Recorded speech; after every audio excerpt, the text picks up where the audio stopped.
Olá, que tal? Tudo bem? Para você que acompanha o GuiaCast, eu sou o Rodilson Silva e trago para vocês hoje uma entrevista com o Leandro Carelli Barreto, Managing Director da Solve Shipping Intelligence Specialists. O Leandro é administrador de empresas especializado em economia internacional pela Universidade de Grenoble e em inteligência competitiva pela FIA. Há mais de 20 anos atuando em logística internacional, já foi gerente de inteligência de mercado na Hamburg Süd, professor, conselheiro do Ibramerc, diretor de análises da Datamar Consult e colunista do Guia Marítimo. Como consultor, realizou trabalhos para alguns dos principais exportadores, importadores, terminais e fundos de investimento do Brasil, além de ter sido convidado a palestrar nos mais importantes eventos nacionais e internacionais do setor. Também é professor da pós-graduação em logística da FIA e de inteligência competitiva na Unifacef. Seja muito bem-vindo ao GuiaCast, Leandro. Opa, é um prazer, Rodilson.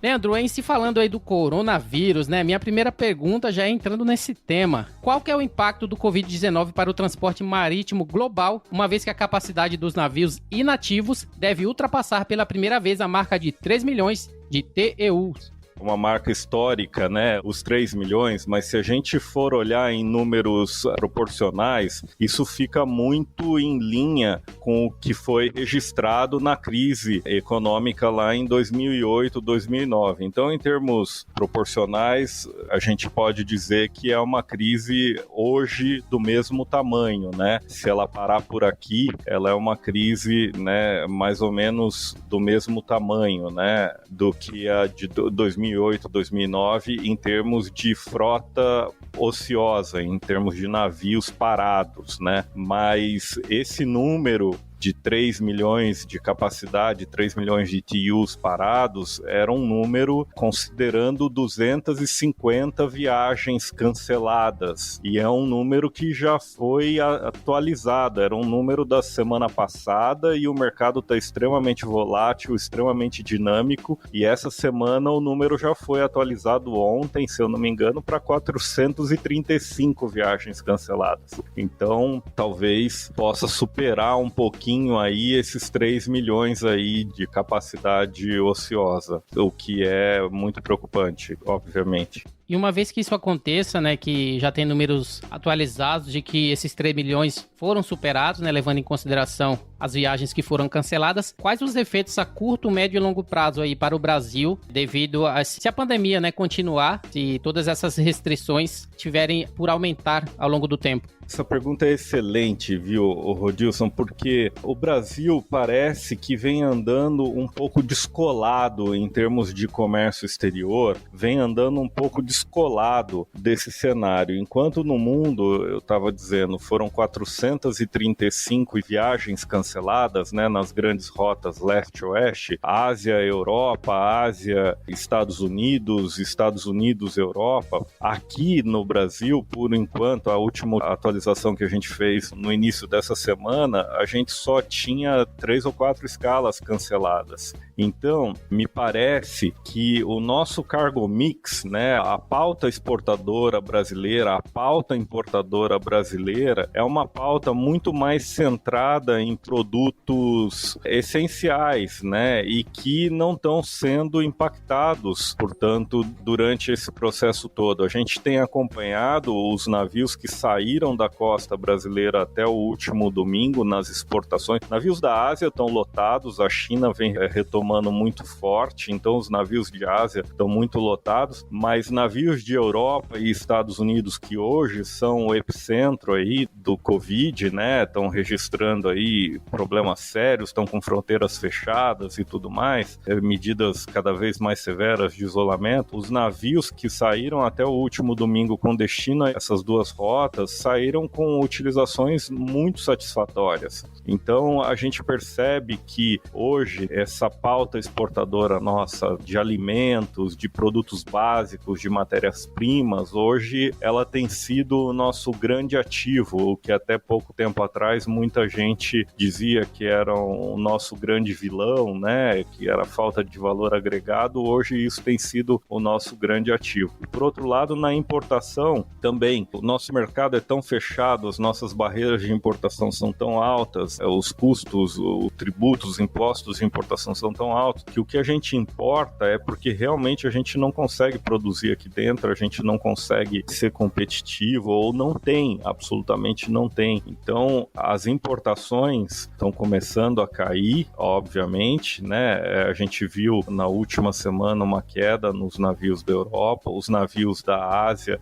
esses sim, já mostraram uma queda ainda mais forte, e até essas 3 ou 4 escalas canceladas são de navios que sairiam da Ásia agora em maio, né, no começo de maio, na primeira semana de maio, que foram viagens que foram canceladas, porque já houve essa queda aí nas importações. Mas ainda assim é uma pauta que depende muito de produtos químicos e vários produtos que você pode ter uma redução, mas o Brasil ainda vai precisar continuar importando, né, esses produtos, independente do isolamento, do Covid ou qualquer coisa. E é muito interessante que março a gente viu uma série de portos aí batendo recordes de movimentação, né? Tem vários portos batendo recorde, várias commodities batendo recorde, e março já foi um mês que o mundo já vinha bastante comprometido, e o Brasil mesmo já teve a segunda quinzena de março com praticamente grande parte das escolas do Brasil já fechado, o comércio já, muitas regiões já fechado, muitas pessoas já em casa e tal, então já teve uma segunda quinzena comprometida, e mesmo assim a gente viu vários recordes aí no comércio exterior. Então realmente me parece que o Brasil vem andando um pouco descolado aí dessa tendência mundial aí, do que vem acontecendo na China, que a China é a fábrica do mundo, né, e os Estados Unidos, a Europa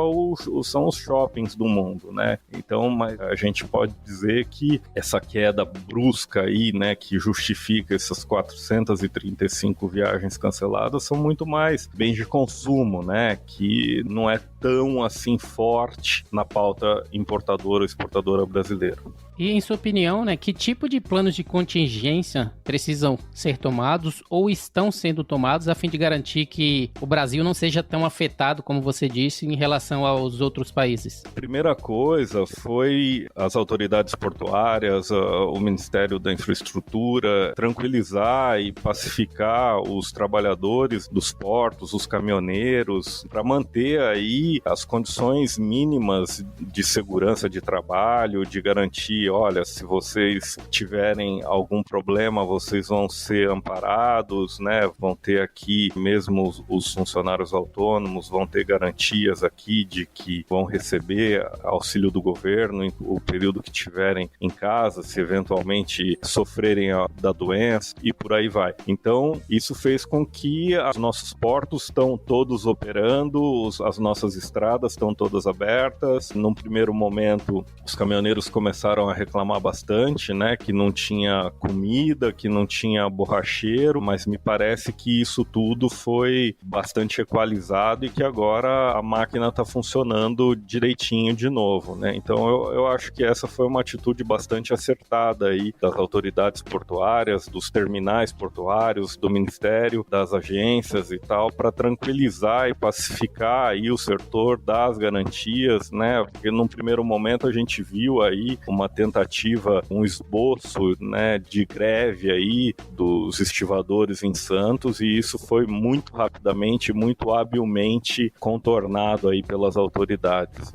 Em sua opinião, quais os produtos que foram mais afetados nessa crise e quais ainda estão em alta pela demanda interna? Sem dúvida alguma, os bens de consumo, né, os vestuários, calçados, essas coisas têm sido os mais afetados. Máquinas e equipamentos, componentes eletrônicos, essas coisas têm sido bastante afetadas. Por outro lado, soja está bombando, carnes estão bombando, os alimentos, as matérias-primas, esses produtos mais básicos estão indo muito bem, né? Frutas, né? A gente é grande exportador dessas mercadorias. A gente acaba sendo bastante beneficiado aí. A nossa pauta é bastante privilegiada nesse momento.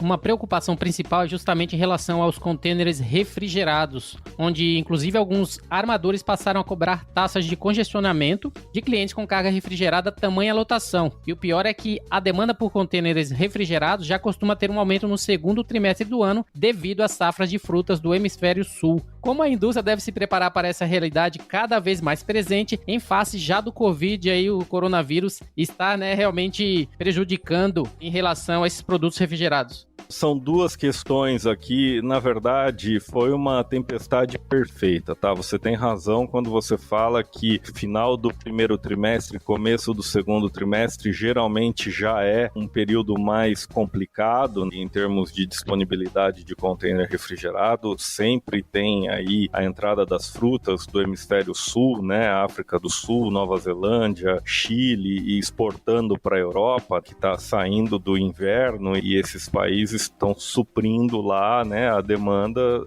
até que a Europa volte a produzir as frutas, né? Então, historicamente isso já acontece e a fruta paga 6, 7 mil dólares o frete, enquanto a carne está pagando algo em torno de 3, né? Então, o armador faz conta e é muito simples perceber aonde é que ele vai conseguir rentabilizar melhor o ativo dele, né? Principalmente agora, né?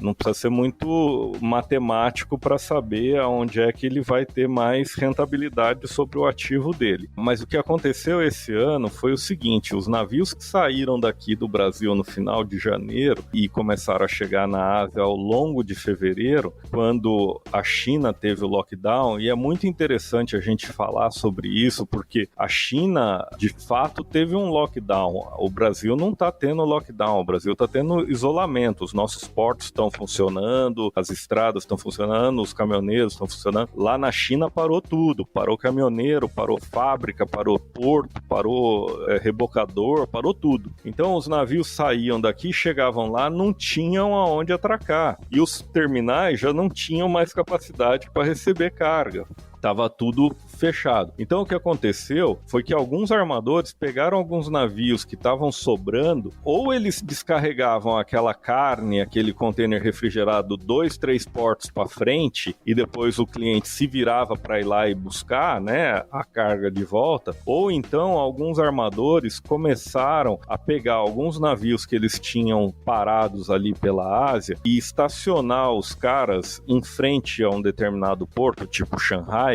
ligar a máquina e plugar os containers de carne nas tomadas desses navios. Só que um navio desse custa 30 mil dólares por dia, mais o combustível e não sei o que. E esses emergency surcharges aí que estão sendo cobrados são para pagar essa conta, né? Para pagar esses navios que foram deslocados até esses portos para ajudar, porque o armador não podia simplesmente jogar o container no mar, né? Ou descarregar o container lá em algum canto que não ia ter uma tomada e a carne ia apodrecer, ou o container que precisava de refrigeração lá ia perder a sua validade, né? Então, esses emergency surcharges foram para pagar essa conta aí, né? E isso, felizmente, foi contornado, né? A China ficou ali 3 semanas fechada e uma vez que ela abriu muito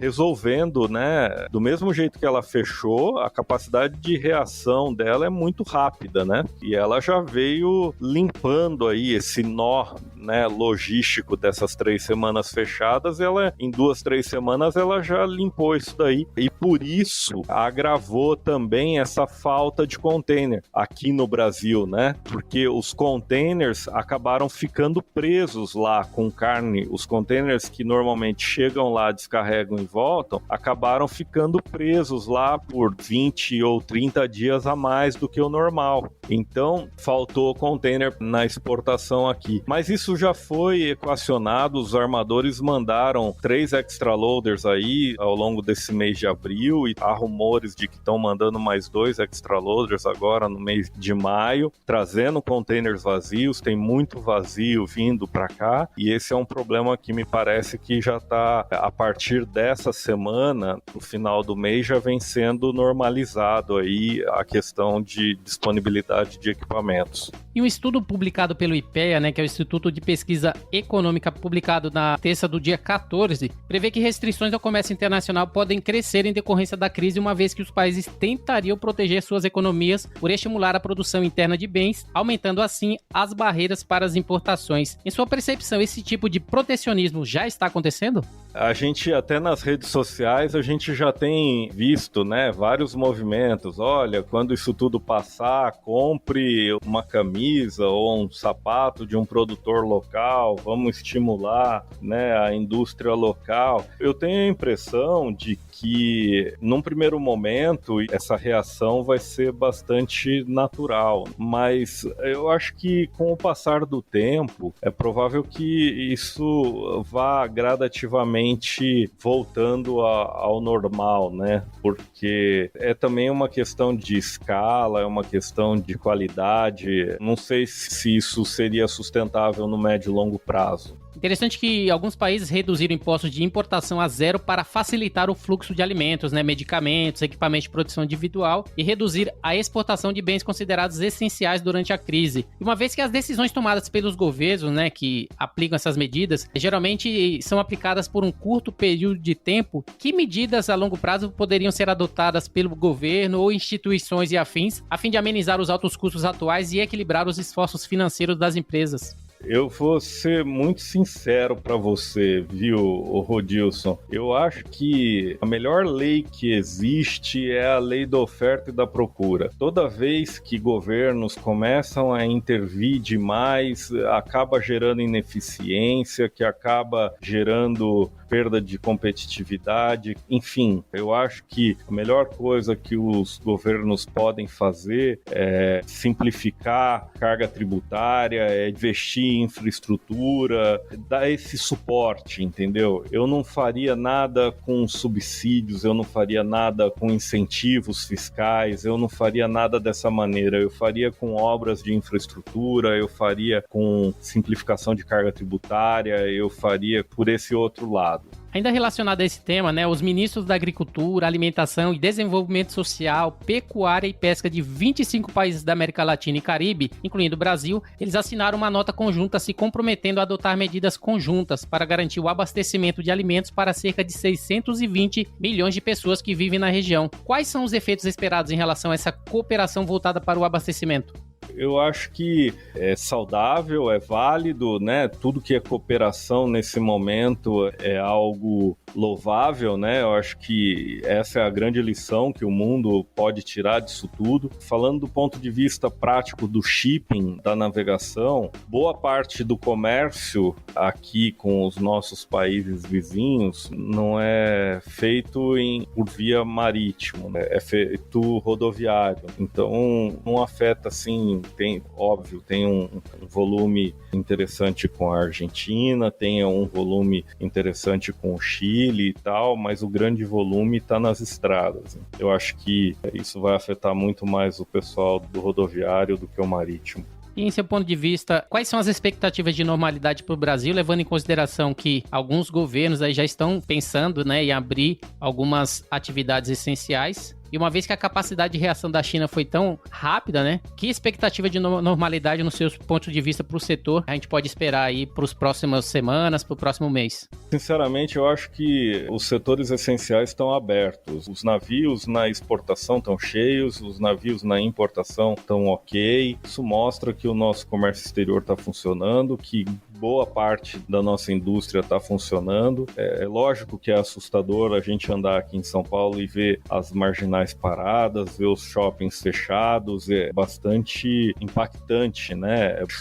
É chocante. Mas eu penso que os governos deveriam ter bastante cautela e muita ciência para fazer essa abertura, porque fazer isso de forma precipitada pode ter que tenham que voltar atrás e que isso tenha se prolongado prolongar por mais tempo, entende? E esse é o meu receio, né? Que se faça isso de uma forma que não precise voltar. É isso que é o meu receio. Que a gente vá de forma segura e devagar e sempre, e não vá de forma precipitada e depois fale, putz, erramos, temos que voltar, e daí volta todo mundo para confinamento, volta, as crianças vão para as escolas e voltam. Eu acho que esse vai e volta pode ser ruim, né? Então, para que quando a gente for, a gente vá de forma definitiva. Esse seria o melhor caminho. Ontem ainda eu vi um dado do infectologista, o Dr. Davi Wippe, dizendo que 74% da economia do estado de São Paulo está girando, está funcionando. Então, apesar da gente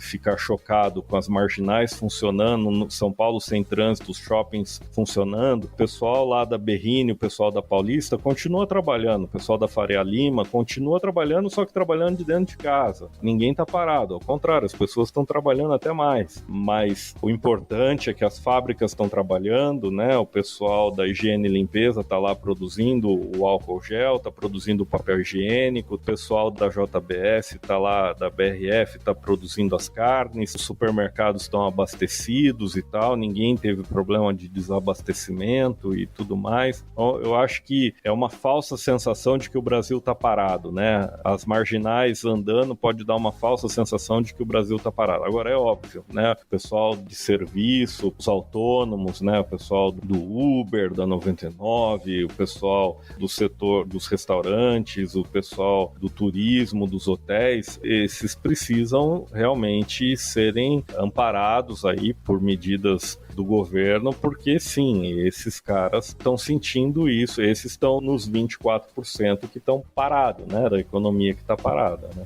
Em seu ponto de vista, então, você tem aí uma projeção positiva ou uma projeção negativa frente ao mercado global de importação e exportação? A gente, quando lê a mídia internacional, se a gente vivesse só lendo a mídia internacional do nosso setor, né, de transporte marítimo, a gente já estaria desesperado aqui, fechando a lojinha e indo embora, achando que tudo está acabado. Mas a hora que a gente mergulha nos números aqui, percebe a realidade Brasil, a gente, sim, fica muito mais otimista, fica muito mais convicto de que, não, o Brasil não está parado, tem muita coisa funcionando, a gente não teve um lockdown como a China teve, que parou porto, parou caminhoneiro, parou tudo. Aqui não, o porto está funcionando, o caminhoneiro está funcionando, muitas indústrias funcionando, em carne batendo recorde, celulose batendo recorde, nosso agronegócio batendo recorde, os nossos minérios indo embora, o nosso petróleo indo embora, celulose indo embora. Então, a gente está longe de estar vivendo um lockdown, né? Tem muita riqueza sendo gerada por esse Brasil. Eu percebo que a situação aqui não está tão ruim quanto se pensa estar quando vê a marginal e ela está andando numa sexta-feira em que ela deveria estar parada, né?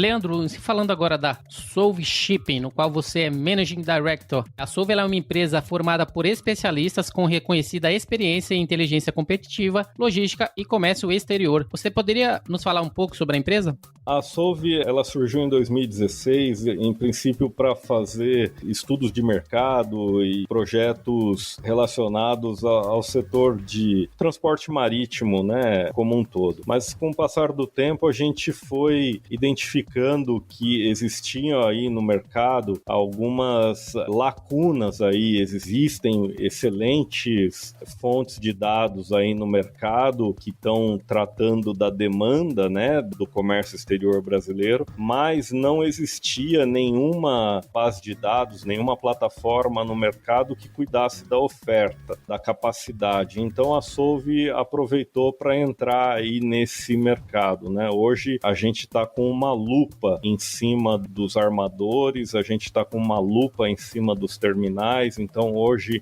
a gente consegue ver se os navios estão saindo cheios, se os navios estão chegando vazios, se está aumentando a capacidade, se está diminuindo, se estão cancelando viagens, se estão colocando viagens adicionais, se o porto está muito cheio, se o porto está vazio, se está na hora do porto investir, se o porto está com capacidade ociosa. Então, com isso, a gente começou a fazer aí trabalhos não só para importadores e exportadores, mas também para os terminais, para as autoridades portuárias, para fundos de investimentos, e a gente ampliou bastante aí o nosso leque de atuação. Então, basicamente é essa um pouco da historinha da Solvay. Apesar dela ter sido fundada em 2016, os sócios, né, os diretores da empresa já estão aí nessa pegada há 20, 30, 40 anos, então tem bastante história aí para contar. Temos um network bastante vasto aí, né, não só no Brasil, mas também em todos os continentes aí para dar suporte aí para os nossos trabalhos. Leandro, na Solvay vocês têm disponível a Shipping Intelligence Platform, que é uma plataforma que traduz e interpreta tudo que acontece no mercado do transporte internacional de cargas. Que tipo de soluções a plataforma oferece?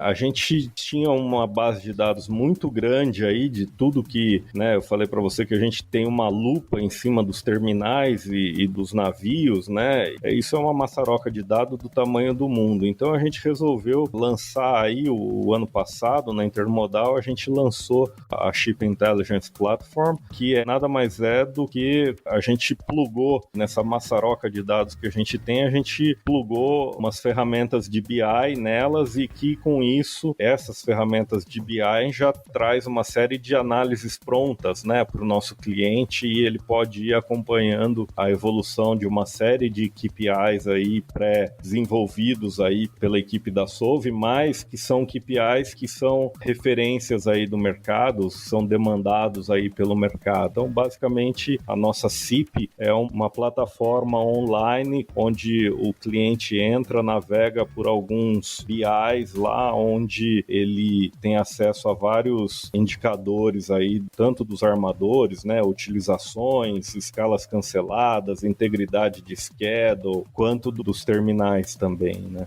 Qual que é o diferencial que a Solvay, juntamente com a Shipping Intelligence Platform, pode proporcionar aí agora nesses tempos de pandemia? Qual seria o diferencial que poderia proporcionar como algo que poderia ajudar as empresas que estão necessitando aí de maior visibilidade para a tomada de decisão no setor? Rodilson, essa pergunta é bem legal. A gente tem ficado bastante feliz aí nessas últimas semanas, porque eu acho que o pessoal trabalhando de casa, fazendo home office, parece que as pessoas estão tendo cada vez mais tempo de planejar os seus negócios, de tentar entender, né, como é que vai ser daqui para frente, né? Todo mundo se assustou. Parece que até então estava todo mundo com extintor de incêndio na mão, tentando apagar os incêndios do dia a dia no trabalho, no escritório. Mas agora tá todo mundo dentro de casa e olhando, né, o cenário e falando, meu Deus, o que tem pela frente, né? E esse é o nosso trabalho. O nosso trabalho é ajudar por meio desses dados, não por futurologia, não por achismo, não por nada disso, mas baseado em dados, baseado nesse nosso network, no know-how dos nossos sócios, a gente ajudar os clientes a interpretar o cenário. Por exemplo, as pessoas que estão aí, né, no nosso setor, apavoradas com o que estão lendo na mídia internacional e desesperadas, achando que está tudo acabado, a gente vai lá e vai mostrar para esses caras, não, veja bem, calma, não é assim não, ó, o dado até o último domingo, as exportações brasileiras estão indo bem, calma aí, não freia muito forte não, porque senão você não vai ter capacidade de reagir ali na frente. Vamos olhar aqui, ó, para a Ásia tá bom, para a Europa vamos, talvez tenha que diminuir um pouco, para os Estados Unidos um pouco mais, mas ó, acelera aqui, tira um pouco o pé ali. Esse é o nosso trabalho, a gente ajuda a antecipar, a traduzir, né, o setor de logística, a traduzir para a realidade local e olhar para frente, né? Não ficar usando estatística lá de passado, ficar fazendo regressão, sabe? Nada contra os estatísticos, nada contra as regressões, mas toda vez que você tem uma ruptura dura, como é o caso do Covid, as regressões não servem para nada, né? O que a gente precisa, de fato, é agora ter capacidade analítica de interpretar os números agora, o que está acontecendo agora. E isso a Solve tem, né? A gente tem os dados do que está acontecendo agora. E a gente tem gente com bastante capacitada, com bastante network, capaz de ir atrás e tentar ajudar os nossos clientes a interpretar os cenários, né? Ou seja, uma fonte confiável de informações para quem precisa tomar decisão de maneira assertiva nesse momento de Covid-19. Essa foi minha última pergunta, Leandro. Tem algo que não falamos que você gostaria de deixar alguma mensagem final?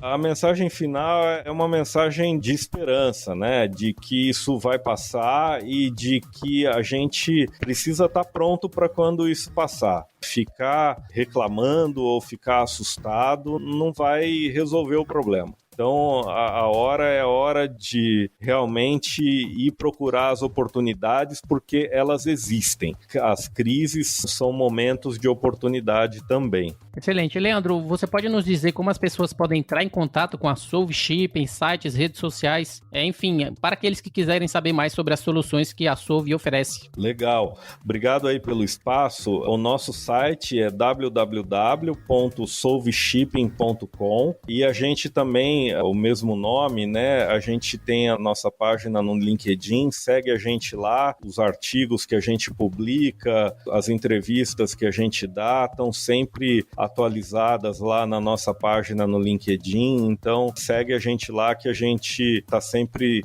trazendo uma coisinha nova. Toda semana tem alguma coisinha aí de como é que a gente está nesse mercado tão volátil, né? A gente está tentando toda semana trazer alguma coisinha nova lá e atualizar o mercado aí.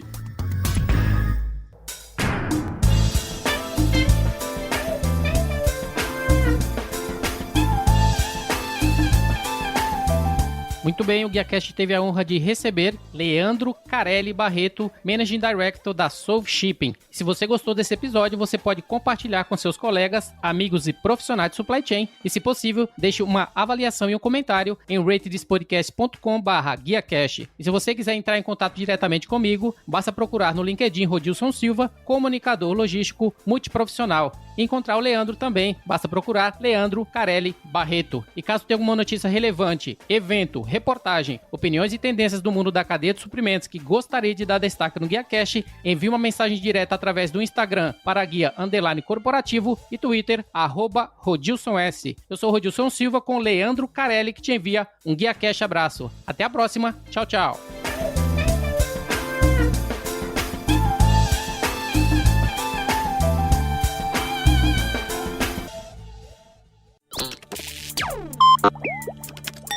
E qual é, B?